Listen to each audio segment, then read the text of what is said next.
Everyone, कैसे हो? तो आज के क्लास में स्टार्ट करने जा रहे हैं पॉलीमर्स का एक नया लेक्चर नंबर 03 और इसमें क्लासिफिकेशंस ऑफ पॉलीमर्स को कंटिन्यू करेंगे। पिछले क्लास में हम क्लासिफिकेशंस ऑफ पॉलीमर्स स्टार्ट किए थे और वहां पे पॉलीमर्स क्लासिफिकेशंस ऑफ पॉलीमर्स खत्म नहीं हो पाया था, तो उसको इस क्लास में क्या कर रहे हैं, कंटिन्यू कर रहे हैं। तो वहां पे 3 बेसिस पे हम क्लासिफिकेशंस किए थे पॉलीमर्स का और उसी के आगे कंटिन्यू करते हैं। टोटल हम लोग पढ़े थे कि 5 बेसिस पे क्या करना है, पॉलीमर्स को क्लासिफाई करना है। तो 3 कर चुके थे 3 बेसिस पे, अब 4th पे करते हैं। तो 4th नंबर क्लासिफिकेशन किस बेस पे करना है? On the basis of molecular forces. Polymers का क्लासिफिकेशन करना है मॉलिक्यूलर फोर्सेस के आधार पे। तो मॉलिक्यूलर फोर्सेस के आधार पे हम क्या करते हैं, क्लासिफाई करते हैं। तो जो मॉलिक्यूलर फोर्सेस के आधार पे जो क्लासिफिकेशन होता है पॉलीमर्स का, वो किस बात पे डिपेंड करता है? वो डिपेंड करता है इंटरमॉलिक्यूलर फोर्स ऑफ अट्रैक्शन पे। जितना भी क्लासिफाई करेंगे मॉलिक्यूलर फोर्स के आधार पे, सब फैक्टर जो है वो इंटरमॉलिक्यूलर फोर्सेस ऑफ अट्रैक्शन पे क्या करेगा, डिपेंड करेगा। तो 4 टाइप्स में बांटा गया है इसको, 4 टाइप्स में। कितने टाइप्स में बांटा गया है? 4 टाइप्स में। कौन कौन सा? एक है इलास्टोमर्स, एक है फाइबर्स, एक है थर्मोप्लास्टिक और लास्ट जो है वो है थर्मोसेटिक्स। ये 4 टाइप से क्या किया गया है, डिवाइड किया गया है on the basis of molecular forces. तो सबसे पहले इलास्टोमर्स को हम लोग देखते हैं, लाइन बाय लाइन सभी को डिस्कस करेंगे। इलास्टोमर्स कहने का मतलब कि यहाँ से आपको एक वर्ड से ही बात पता चलता होगा। इलास्टोमर्स कहने का ही मतलब आपको समझ आना चाहिए कुछ स्ट्रेचेबल टाइप का, कुछ जो कि स्ट्रेच हो सके। इलास्टिक जो स्ट्रेचेबल हो उसको क्या बोलेंगे, इलास्टोमर्स। तो इलास्टोमर्स की बात करें तो इलास्टोमर्स का इंटरमॉलिक्यूलर फोर्स ऑफ अट्रैक्शन जो होता है वो बहुत ही लो होता है, वेरी लो होता है। और जिसका इंटरमॉलिक्यूलर फोर्स ऑफ अट्रैक्शन लो होगा तो क्या होगा, स्ट्रेचेबल होगा। तो वही काम यहाँ पे होगा कि जो इलास्टोमर्स होगा वो क्या होगा, स्ट्रेचेबल होगा। और स्ट्रेचेबल करने का मतलब क्या, कि किसी भी चीज को जब आप स्ट्रेच करते हो, किसी भी चीज को आप जब खींचते हो तो वो उसको जब वापस हम छोड़ देंगे तो अपने पोजीशंस में रिमेन्स वापस आ जाएगा। तो वैसे चीज को हम बोलते हैं क्या चीज, स्ट्रेचेबल। तो ये जो इलास्टोमर्स है वो स्ट्रेचेबल होता है। ऐसा क्यों? क्योंकि intermolecular force of attraction very low होता है। किसका? इलास्टोमर्स का। इसमें एग्जांपल्स की बात करें कि भाई इलास्टोमर्स का एग्जांपल्स क्या हो सकता है, तो इसका सबसे बेस्ट एग्जांपल्स रबर होगा। रबर या तो फिर जो कि हम वल्केनाइज्ड रबर को यूज करते हैं, जो कि उसी रबर को क्या करते हैं, जब हम इंडस्ट्री में क्या करेंगे, उसको जब अच्छा तरीका से बना करके जो हम लोग यूज करते हैं घर में रबर को पेन पेंसिल के साथ, तो वो रबर वल्केनाइज्ड रबर या तो नेचुरल रबर, मतलब कि किसी भी टाइप्स का रबर इसका सबसे सटीक एग्जांपल, सबसे बेस्ट एग्जांपल्स है। ठीक है, ये क्या होता है, स्ट्रेचेबल होता है। जब इसको खींचोगे तो ये खींचा जाएगा, स्ट्रेचेबल हो जाएगा, और जब इसको छोड़ दो तो ये वापस अपने पोजीशंस में आ जाएगा। बात करते हैं सेकेंड नंबर की, तो फाइबर्स क्या होता है? तो फाइबर्स जो है इसका इंटरमॉलिक्यूलर फोर्स ऑफ अट्रैक्शन जो है वो वेरी स्ट्रांग होता है। वही देखिए यहाँ पे लिखा हुआ है, शॉर्ट में लिख दिया है कि इंटरमॉलिक्यूलर फोर्स ऑफ अट्रैक्शन। और यहाँ पर जो है इंटरमॉलिक्यूलर फोर्स ऑफ अट्रैक्शन क्या होता है, वेरी स्ट्रांग होता है। जब intermolecular force of attraction strong होगा तो क्या होगा, स्ट्रेचेबल नहीं होगा। मतलब कि जब आप इसको क्या करोगे, जब इसको स्ट्रेच करने का प्रयास करोगे तो ये क्या होगा, फट जाएगा। सबसे इसका बेस्ट एग्जांपल बता रहे हैं, जो आप लोग कोट यूज करते हो घर में, जो कोट यूज करते हो वो कोट को क्या देखोगे, किस चीज से बना है, पॉलिस्टर से बना होता है। तो उस कोट जो है सबसे बेस्ट इसका एग्जांपल है फाइबर्स का। उसका intermolecular force of attraction strong होता है। वही जो नॉर्मल कोट हम लोग यूज करते हैं घर में, इंटरमॉलिक्यूलर फोर्स ऑफ अट्रैक्शन क्या होता है, स्ट्रांग होता है। और जब intermolecular force of attraction strong होगा तो वो स्ट्रेचेबल नहीं होगा। तो उसी के कारण आप घर में देख सकते हैं प्रैक्टिकली कि जब आप कोट को खींचते हो तो वो स्ट्रेचेबल ना होकर के फट जाता है। समझ गए ना, वो फट जाएगा।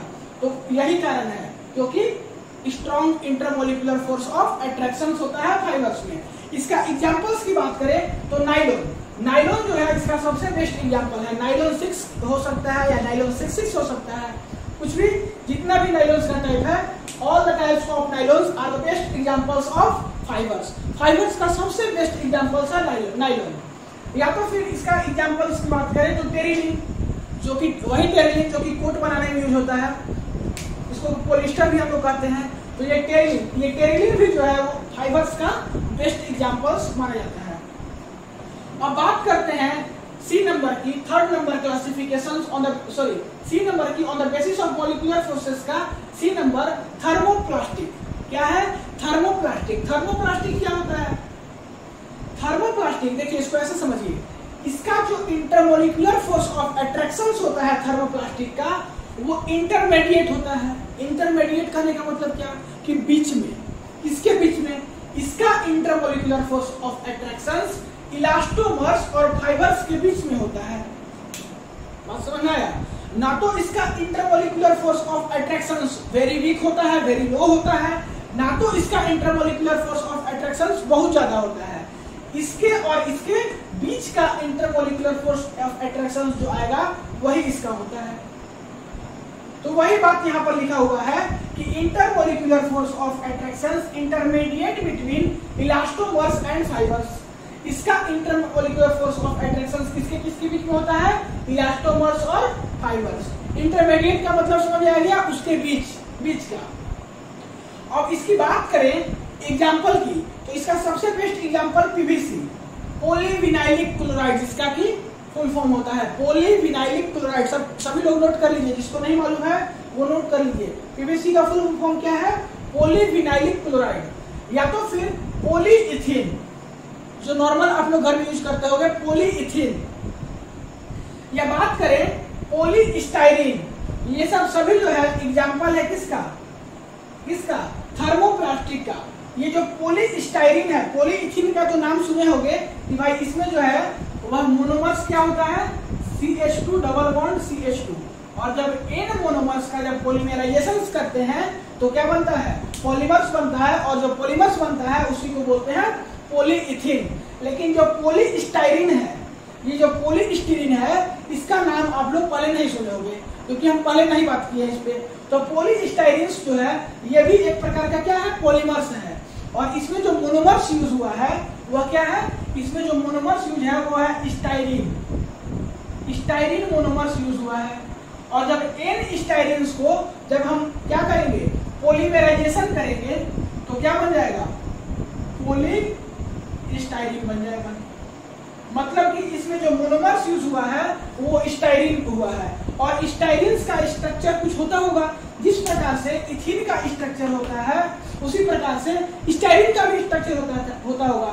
तो स्टाइरीन का स्ट्रक्चर जो है वह कुछ ऐसा होता है। यहाँ पे देखिए,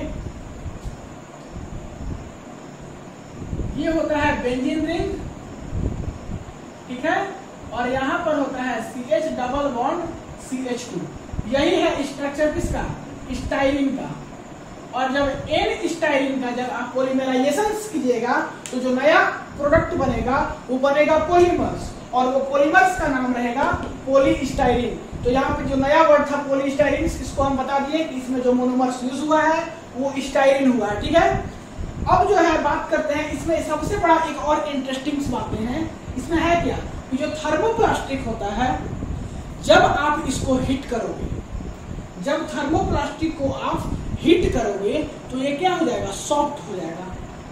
ये सॉफ्ट हो जाएगा, मुलायम हो जाएगा। जब थर्मोप्लास्टिक को आप हीट करोगे तो यहाँ देखिए लिखा हुआ है, जब थर्मोप्लास्टिक को आप हीट करोगे तो सॉफ्ट हो जाएगा। और जब थर्मोप्लास्टिक को आप कोल्ड करोगे, जब ठंडा करोगे तो ये क्या हो जाएगा? हार्ड हो जाएगा। ये चीज आप प्रैक्टिकली अपने घर में भी क्या कर सकते हो, देख सकते हो कि कैसे सॉफ्ट होता है, कैसे हार्ड होता है। वो भी हम तुरंत आगे बता रहे हैं कैसे हम एक्सपेरिमेंट घर में कर सकते हैं। लेकिन सबसे पहले बात करते हैं कि इसको हीट करेंगे तो सॉफ्ट कैसे होगा, और जब इसको कोल्ड करेंगे तो हार्ड कैसे होगा।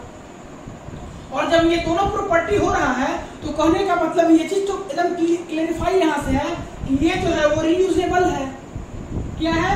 ये जो है वह रीयूजेबल है। अरे भाई, इसको हीट कर रहे हैं तो सॉफ्ट हो जा रहा है, कोल्ड कर रहे हैं तो हार्ड हो जा रहा है, तो ये तो रीयूजेबल है ना भाई, ये तो रीयूजेबल है। अब कैसे रीयूजेबल है आपको बता रहे हैं। ये जो बात करते हैं जो आप नॉर्मल घर में यूज कर सकते हो, ये जो पॉलीइथिन होता है, पॉलीइथिन जिसको कि प्लास्टिक के फॉर्म में हम लोग घर में यूज करते हैं, तो इथिन के मोनोमर से मिलके एन इथिन के मोनोमर से मिलके पॉलीइथिन बना होता है। एक बड़ा सा प्लास्टिक का पैकेट बना होता है, किससे? इथिन के मोनोमर्स, इथिन एक मोनोमर्स है और एन इथिन से मिलकर के एक बड़ा सा प्लास्टिक बना है, उसी को हम लोग बोलते हैं पॉलीइथिन। और जब पॉलीइथिन को आप हीट करोगे, जब पॉलीइथिन को, जिस प्लास्टिक को आप हीट करते हो, तो ये क्या होता है? कुछ सॉफ्ट हो जाता है, कुछ मुलायम हो जाता है। जब पिघलता होगा तो देखते होगे प्लास्टिक को जला के, समझ में बात आ गया। और जब इसको कोल्ड करते हो तो ये हार्ड हो जाता है। ऑब्जर्व कर सकते हो अपने घर में कि भाई किसी भी प्लास्टिक को हीट करोगे और कोल्ड करोगे तो क्या होगा, ये ऑब्जर्व कर सकते हो। यही कारण है कि फैक्ट्री में जितना भी प्लास्टिक्स होता है, एक प्लास्टिक को पिघला करके दूसरा खिलौना बनाया जाता है, या किसी भी दूसरे फाइबर्स के क्या चीज, किसी भी वस्तु को बनाया जाता है एक कंपाउंड से दूसरे कंपाउंड। तो इसी के कारण ये जो है वो रियूजेबल है। ये चीज समझ में आ गया। अब बात करते हैं सबसे लास्ट, जो कि है थर्मोसेटिंग्स पॉलीमर्स। मॉलिक्यूलर फोर्सेस का सबसे लास्ट है थर्मोसेटिंग्स पॉलीमर्स। थर्मोसेटिंग पॉलीमर्स क्या, कैसे समझेंगे इसको? थर्मोसेटिंग्स है क्या? तो थर्मोसेटिंग्स जो है वह इसका इंटरमोलिकुलर फोर्स ऑफ अट्रैक्शन की बात करें तो बहुत ज्यादा स्ट्रॉन्ग होता है। इंटरमोलिकुलर फोर्स ऑफ अट्रैक्शन इससे भी ज्यादा, इससे भी ज्यादा, इससे भी ज्यादा, मतलब कि सबसे ज्यादा intermolecular force of attraction thermosettings polymers का होता है। ठीक है, ऐसा क्यों होता है कि सबसे ज्यादा इसका इंटरमोलिकुलर फोर्स ऑफ अट्रैक्शन होता है? ऐसा इसलिए होता है क्योंकि यहाँ पर क्या होता है, क्रॉस नेटवर्क चेन बनता है। और जो क्रॉस नेटवर्क चेन होता है वो कुछ 3D शेप में होता है, वो कुछ 3D शेप में होता है। बात समझ आ रहा है ना? कुछ 3D शेप में होता है। तो इसी के कारण इसका intermolecular force of attraction very strong होता है। बात करें कि ये रीयूजेबल नहीं होता है, ये नॉन रीयूजेबल होता है। ऐसा क्यों? क्योंकि जब आप थर्मोसेटिंग्स पॉलीमर्स को क्या करोगे, जब थर्मोसेटिंग्स पॉलीमर्स को आप हीट करोगे या कोल्ड करोगे तो इसमें कोई चेंजेस नहीं आएगा। ये जो अपना पहले शेप ले लिया है वही शेप में हमेशा रहेगा, इसमें कोई चेंजिंग आपको देखने के लिए नहीं मिलेगा। सबसे बड़ा खासियत इसका ये है। तो इसी के कारण ये जो है वह नॉन रीयूजेबल है, मतलब कि ये अपना शेप चेंज नहीं कर सकता है हीट करने से या तो फिर कोल्ड करने से। ये बात समझ में आ गया?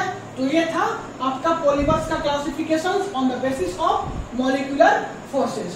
तो इसको नोट कीजिए फटाक से नोट कीजिए, दिखाई पड़ रहा है ना? अच्छा, सबसे इंपॉर्टेंट चीज तो छूट ही गया, इसका जो थर्मोसेटिंग्स पॉलीमर्स का जो एग्जांपल होता है वो तो हम लिखे ही नहीं। इसका एग्जांपल्स की बात करें तो सबसे बेस्ट एग्जांपल्स इसका होता है बेकेलाइट।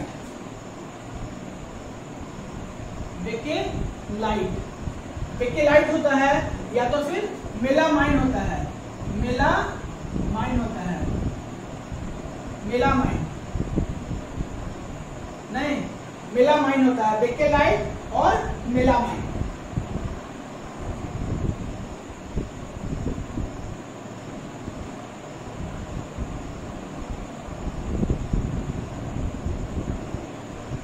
लिख लिए?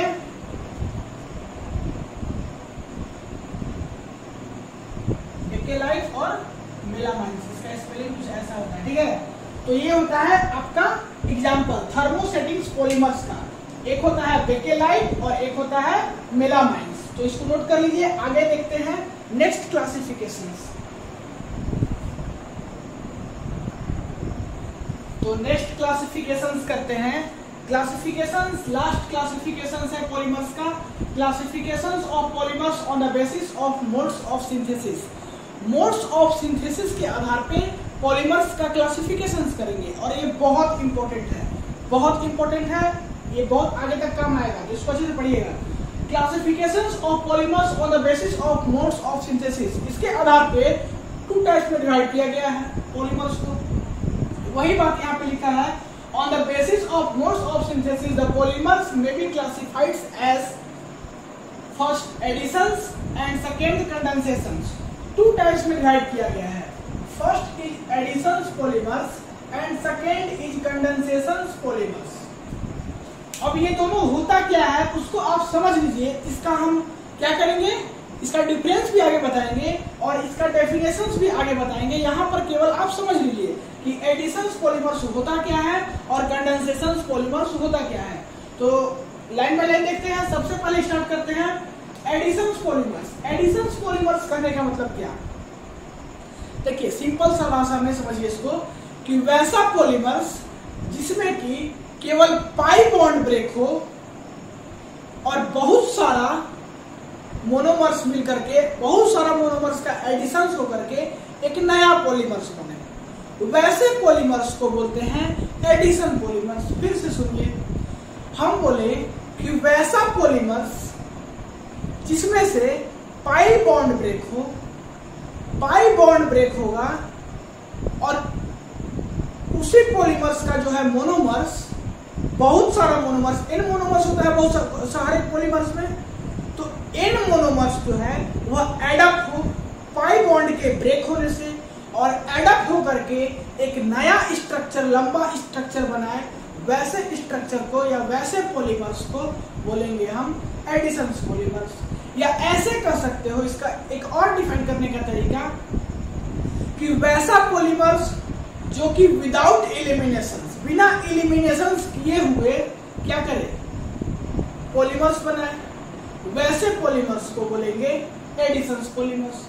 मतलब कि बिना एलिमिनेशन किए हुए जो नया पॉलीमर्स का फॉर्मेशन होगा वैसे पॉलीमर्स को बोलेंगे एडिशन पॉलीमर्स। इसको एग्जांपल से आप बहुत अच्छे तरीके से समझ सकते हैं। समझिए कैसे, इसका एग्जांपल्स हम लिए हैं पॉलीइथेन।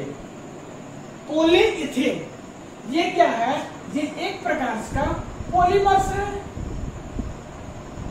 पॉलीमर्स है। इस पॉलीमर्स में जो मोनोमर्स यूज हुआ है वो हुआ है इथीन, इथीन मोनोमर्स हुआ है। मतलब कि एन इथीन मिला करके पॉलीमर्स बनता है।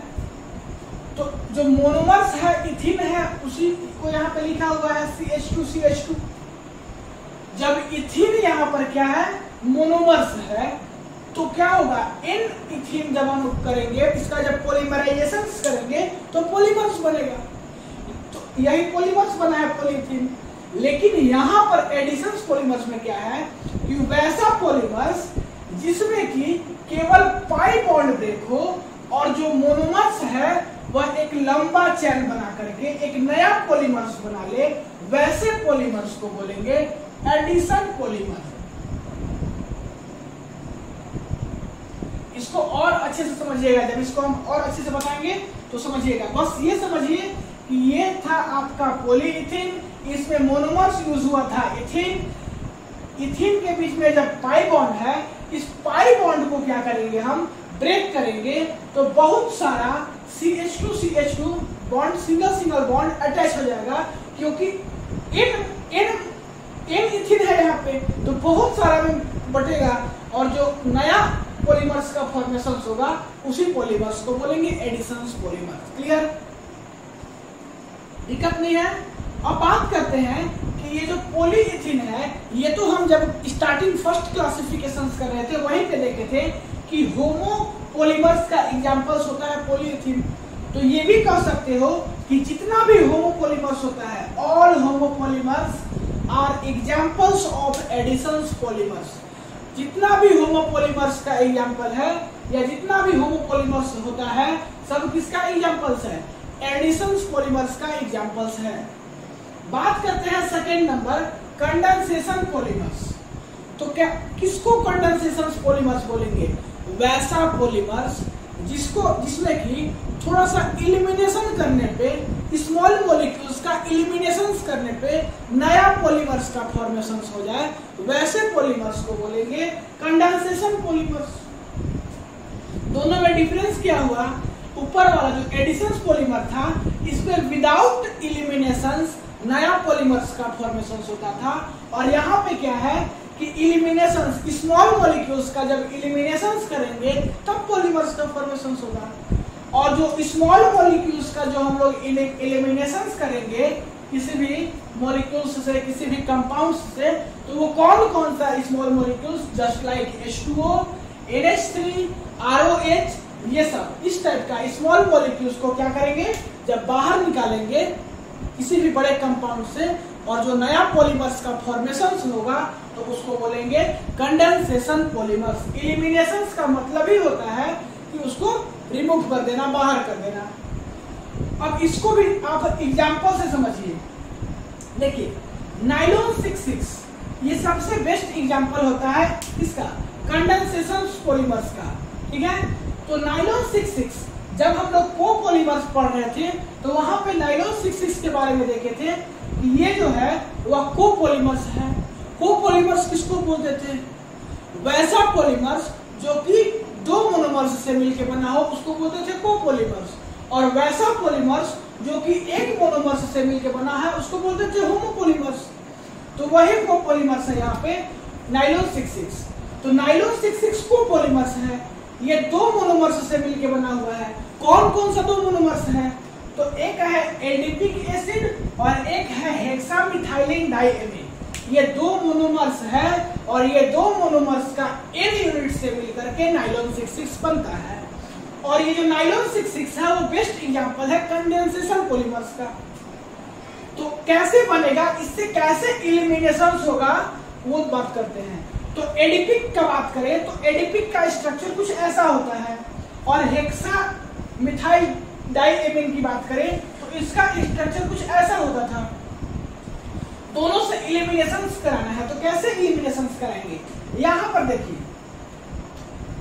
यहाँ से इस कंपाउंड से मतलब कि एडिपिक एसिड से लेंगे OH, और इस कंपाउंड हेक्सामिथाइलिन डाइएमीन से लेंगे H, और यहाँ से करेंगे क्या कि H2O को क्या कर देंगे, एलिमिनेट कर देंगे, पानी को बाहर निकाल देंगे, H2O को बाहर निकाल देंगे।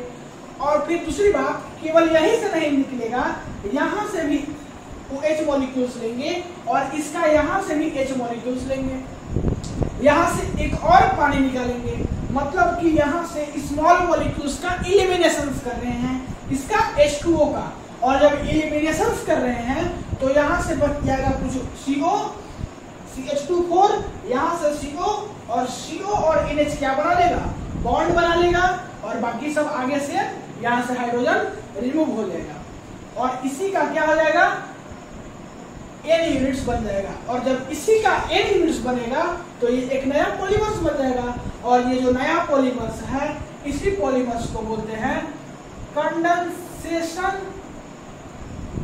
पॉलीमर्स, ठीक है, कंडेंसेशन पॉलीमर्स। और जितना भी कोपॉलीमर्स होता है, all copolymers are the best examples of condensation polymers, ठीक है।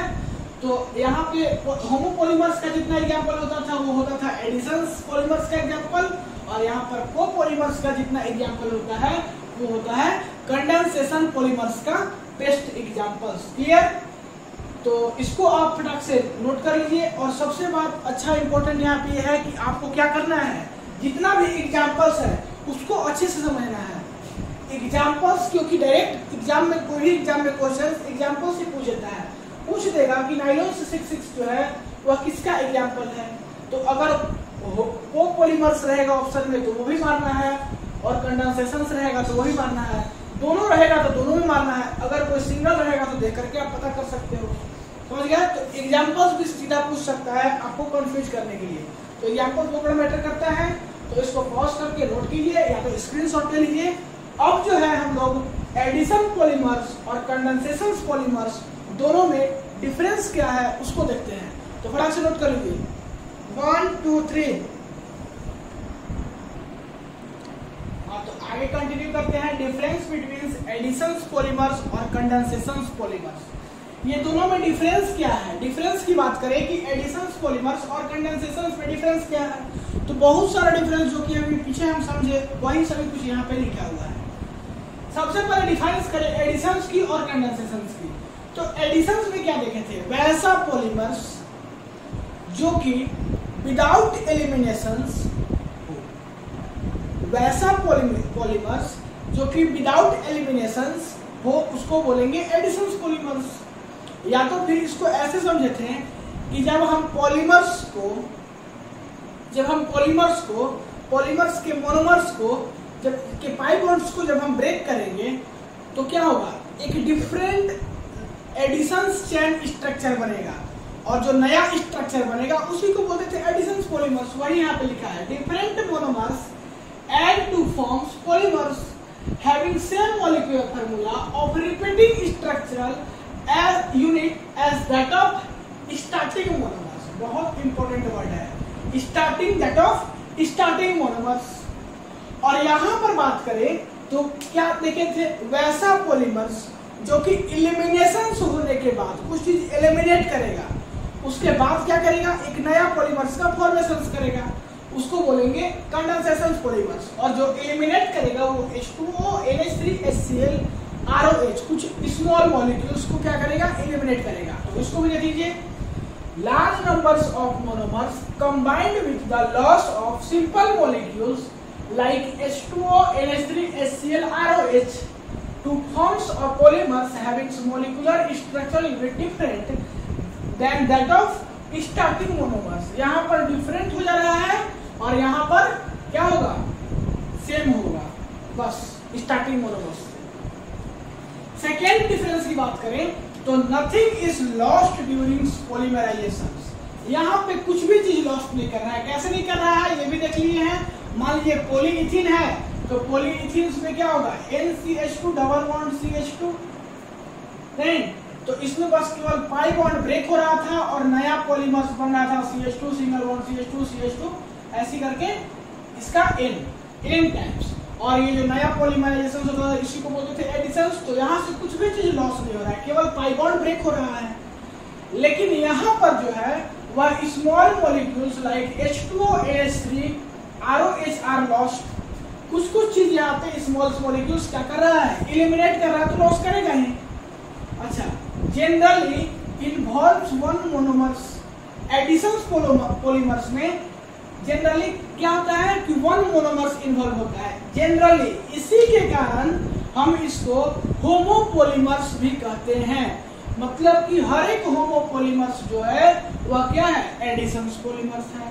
अगर जनरली यहाँ पर लगाने का मतलब कि अगर कोई ऐसा एक्सेप्शन केस होगा तो उस पर हम बात करेंगे, लेकिन इसी के कारण जनरली लगाए हैं। अभी हम उस पर बात नहीं कर रहे हैं, लेकिन मैक्सिमम केसेस में एक ही मोनोमर्स इन्वॉल्व होता है एडिशन पॉलीमर्स में। बात करें कंडेंसेशन पॉलीमर्स की तो यहाँ पे टू मोनोमर्स यूज होता है। इसी के कारण जितना भी कोपॉलीमर्स है वो सब एग्जांपल्स होता है किसका, कंडेंसेशन पॉलीमर्स का। ठीक है, नेक्स्ट डिफरेंस की बात करें तो the monomers are generally unsaturated compounds. यहाँ पे जितना भी मोनोमर्स होता है वह अनसैचुरेटेड होता है। अब अनसैचुरेटेड क्या होता है ये हमको बताने की आवश्यकता नहीं है। ठीक है, तो यहाँ पे क्या है, जितना भी मोनोमर्स है वह क्या है, अनसैचुरेटेड कंपाउंड्स है। यहाँ पर the monomers generally contains two functional group. यहाँ पर क्या करेगा कि जितना भी मोनोमर्स है वह दो फंक्शनल ग्रुप्स को क्या करेगा, कंटेन्स करेगा। अब फंक्शनल ग्रुप क्या होता है ये भी बताने की आवश्यकता नहीं है। वही COOH, वही ना होता है आपका रहता है कार्बोक्सिलिक एसिड, क्या है, फंक्शनल ग्रुप ही ना है, तो वही COOH। तो क्या करेगा यहाँ पे कि टू फंक्शनल ग्रुप्स को क्या करेगा, यहाँ से रिमूव करेगा, नहीं कंटेन्स करेगा। टू फंक्शनल ग्रुप्स को क्या करेगा, ये कंटेन्स करेगा। कौन, कंडेंसेशन पॉलीमर्स। ठीक है, अब बात करते हैं इसका कॉमन एग्जांपल्स की। ये चीज समझ आया ना कि ये अनसैचुरेटेड होता है और ये दो फंक्शनल ग्रुप्स को कंटेन करता है। वही COH हो गया, कीटोन हो गया, नहीं उस पर बात नहीं करेंगे। अब बात करते हैं फिफ्थ नंबर की। इसका कॉमन एग्जांपल बात करें एडिशन पॉलीमर्स की तो इसका कॉमन एग्जांपल्स होता है पॉलीइथीन, पॉलीप्रोपाइलीन, PVC एक्सेट्रा। और पॉलीइथीन मेरा पढ़ा हुआ है, इसमें मोनोमर्स क्या होता है। PVC भी हम बता दिए थे जब होमोपॉलीमर्स पढ़ रहे थे तो। लेकिन पॉलीप्रोपाइलीन जो है एक नया क्या है, पॉलीमर्स है जो कि हम नहीं पढ़े हैं। तो पॉलीप्रोपाइलीन में ये जो बात करें मोनोमर्स की तो कुछ मोनोमर्स इस टाइप का इसका स्ट्रक्चर होता है। इसमें जो मोनोमर्स होता है वो होता है प्रोपाइलीन। और प्रोपाइलिन्स का स्ट्रक्चर कुछ इस प्रकार से होता है। और जब इसका हम n यूनिट्स लेते हैं और इसका जब हम पॉलीमेराइजेशन करेंगे तो क्या होगा, पॉलीप्रोपाइलिन्स का फॉर्मेशन होगा। और पॉलीप्रोपाइलिन्स जो है वह एक प्रकार का पॉलीमर्स ही है, नहीं तो ये एग्जांपल्स किसका है, एडिशंस पॉलीमर्स का। बात करें कंडेंसेशन पॉलीमर्स की, तो कंडेंसेशन पॉलीमर्स का common example nylon 66, Terylene, bakelite etcetera. तो ये सब एग्जांपल्स है आपका कंडेंसेशन पॉलीमर्स की। तो हम देख लिए कि एडिशंस पॉलीमर्स क्या होता है और कंडेंसेशन पॉलीमर्स क्या होता है। अगले क्लास में एडिशंस पॉलीमर्स के बारे में स्पेशली केवल हम एडिशंस पॉलीमर्स को वहां पे अच्छे से देखेंगे, उसका मैकेनिज्म्स देखेंगे कि एडिशंस पॉलीमर्स कैसे कैसे फॉर्मेशन होता है, वो सब कुछ देखेंगे वहां पे थ्रू मैकेनिज्म्स। तो वेट कीजिए, इस क्लास में इतना ही, पढ़ाई करते रहिए। All the very best.